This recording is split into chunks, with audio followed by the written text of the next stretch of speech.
So students, we have Shreya with us. She got All India rank 519.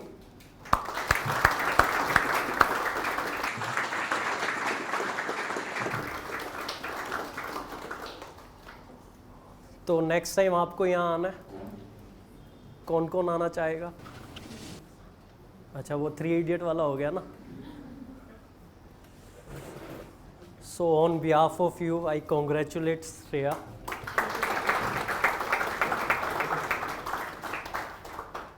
आप लोगों के कुछ डाउट है, श्रेया वैसे इंस्टा पे भी गाइड कर रही है स्टूडेंट्स को. I have seen. तो आप लोगों को कुछ अपना डाउट लगे प्रिपरेशन के regarding for GS, for optional, for CSAT, ठीक है, तो श्रेया आपके साथ है आज. तो थोड़ा सा बेनिफिट उठा पाओ तो like that will be good for us also कि हम आपको प्लेटफॉर्म प्रोवाइड कर पाएँ ताकि आपका एक इंटरेक्शन हो पाए. श्रेया. तो हेलो एवरीवन. सबसे पहले तो मैं, क्योंकि मेरा मैथ्स बहुत वीक था तो मैं उसी से स्टार्ट करना चाहूँगी. प्रिपरेशन करने लगी तो 21 में मेरा सी सेट नहीं हुआ था, तो मुझे सर के बारे में पता चला तो मैंने झटपट से ज्वाइन कर ली, वो भी ऑफलाइन मोड में, क्योंकि मेरे को पढ़ना था मतलब यहाँ पे आके. और सर की क्लासेस ऐसी थी मतलब कि अगर किसी को बिल्कुल ना आता हो ना बेसिक से, तो वो भी यहाँ बैठ सकता है, और किसी को सब कुछ आता हो फिर भी उसको कुछ गेन करना हो वो भी यहाँ बैठ सकता था. तो बहुत हेल्प हुई थी सर की क्लासेस से मेरी.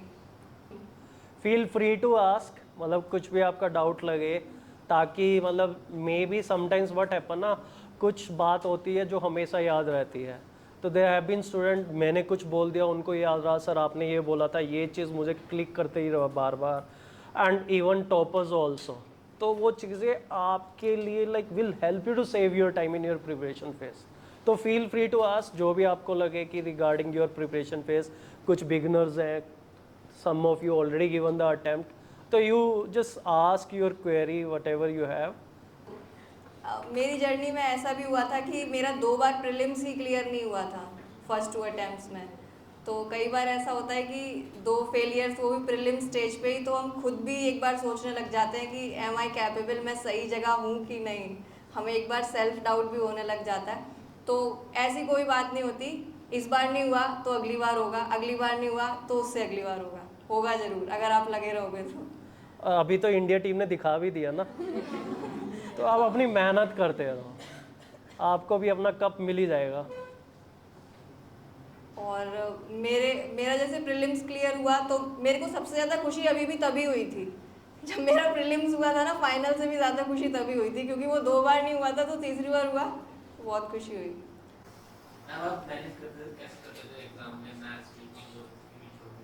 मैथ्स और रीजनिंग मैं ऐसे करती थी कि हाफ क्वेश्चंस दोनों के करती थी. इंग्लिश के भी 20 से 25 क्वेश्चंस कर लेती थी, और मैथ्स के भी उतने ही टारगेट करती थी. और जैसे कुछ क्वेश्चन ना ज़्यादा लेंदी या ज़्यादा डिफ़िकल्ट होते थे, तो उनको देख के ही मतलब 5 सेकंड में ही सोच लेती थी कि यार ये क्वेश्चन तो नहीं हो पाएगा, तो छोड़ देती थी. छोड़ना भी बहुत ज़रूरी हो गया है अब. आजकल जो पेपर बनता है ना, उसमें प्रॉपर क्वेश्चन देख के कि यार ये क्वेश्चन तो मेरे से नहीं होगा, तो उसको छोड़ना भी बहुत ज़रूरी हो गया है.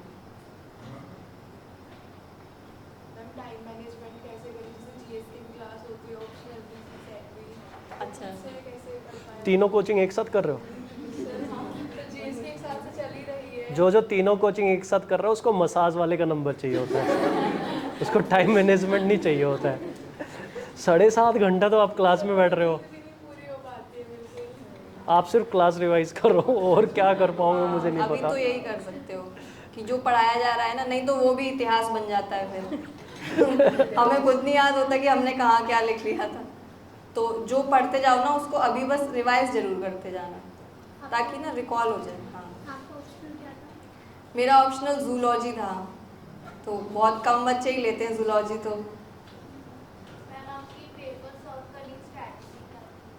पेपर प्रीलिम्स में या फिर मेंस में? सी सेट करने की. सी सेट में टाइम मैनेजमेंट का रोल था एक तो, और खुद को देखो कि तुम्हारा मैथ ज़्यादा स्ट्रॉन्ग है या इंग्लिश. जो ज़्यादा स्ट्रॉन्ग हो ना वो पहले कर लो. अगर मैथ्स आपको जल्दी जल्दी हो जाते हैं ना, तो उसके क्वेश्चन फर्स्ट आवर में कर लो. अगर इंग्लिश आसानी से हो जाती है तो उसके क्वेश्चन फर्स्ट आवर में कर लो। तो सब अपने लिए ना एक इंडिविजुअल स्ट्रैटेजी चॉक आउट कर लो कि ये मुझे सूट करेगी। मेंस में भी टाइम मैनेजमेंट होता है। मेंस में वही है 3 आवर्स में 20 क्वेश्चंस करने हैं, तो प्रैक्टिस कर लो लिखने की। 1 आवर में 6 क्वेश्चंस की कर लो। करंट अफेयर्स कैसे किया था आपने? मतलब डेली न्यूज़पेपर के नोट भी, फिर मंथली मैगजीन, ईयर एंड आता सारा क्या? हाँ, तो करंट अफेयर्स का ऐसा था, जैसे पिछले अटेम्प्ट में तो मैं मंथली कर रही थी, तो शायद आपके साथ भी प्रॉब्लम होती होगी। क्या होता है कि अगला महीना आ जाता है, हम पिछले महीने की पढ़ रहे होते हैं, है ना। तो फिर मुझे ये लगा कि जिस अटेम्प्ट में मेरा हुआ था उस अटेम्प्ट में मैंने ईयरली करी थी फिर, और डेली करी थी। मतलब डेली का न्यूज़पेपर तो करना ही करना है, और उसके बाद ईयरली और कर लो, तो वो डेली वाली चीज़ रिवाइज हो जाएगी। मंथली में वही बहुत ज़्यादा हेक्टिक हो रहा था, तो फिर मैंने मंथली वाली स्किप कर दी थी। नोट्स भी बनाए डेली? नोट्स हाँ, डेली वाली के बनाए थे। न्यूज़पेपर जो मैं पढ़ती थी ना, उसके मैंने डिजिटल नोट्स बनाए थे। Ma'am, did you find any specific pattern for the prelims, like the other couple of syllabus with the current? Did you find a specific pattern for that without coming to board? Prelims में क्या होता है पता है, बहुत सारी themes ना repeat होती हैं, तो प्रीवियस ईयर क्वेश्चंस बहुत मतलब रख लो कि प्रीवियस ईयर क्वेश्चंस आपको करने ही हैं। उससे आपको पता चल जाएगा कि थीम्स कौन कौन सी रिपीट हो रही हैं। और ना ऐसे करके करो कि पहले प्रीवियस ईयर क्वेश्चंस कर लिए, सॉल्व कर लिए, थीम्स समझ में आ गई, फिर उनको पढ़ लो जाके टेक्स्ट बुक से। जैसे लक्ष्मीकांत में अगर आपको लग रहा है पार्लियामेंट से ज़्यादा पूछ रहा है, ठीक है, या फिर लोकल सेल्फ गवर्नमेंट से ज़्यादा पूछ रहा है, आपने क्वेश्चंस देखे उसके बहुत ज़्यादा, फिर जाओ किताब की तरफ कि हाँ अब ये चैप्टर पढ़ूंगा, ऐसे करके कर सकते हो। आपका इंटरव्यू का एक्सपीरियंस कैसा? मेरा इंटरव्यू का एक्सपीरियंस काफ़ी जॉली टाइप का ही था, मतलब अच्छा गया था सब कुछ, तो एवरेज सा ही था। बहुत ज़्यादा अच्छे भी मार्क्स नहीं आए, बहुत ज़्यादा कम भी नहीं आए, नॉर्मल। संजय सर का बोर्ड था। हम जीएस में वैल्यू ऐड कैसे करते हैं आपसे यूनिक है? हाँ, जीएस में ना सब में अलग अलग है। जैसे कि जीएस 3 में तो बहुत ज़्यादा रिपोर्ट्स, बजट वगैरह ये सब यूज़ होती है, और जीएस 1 में बहुत ज़्यादा मैप्स यूज़ होते हैं।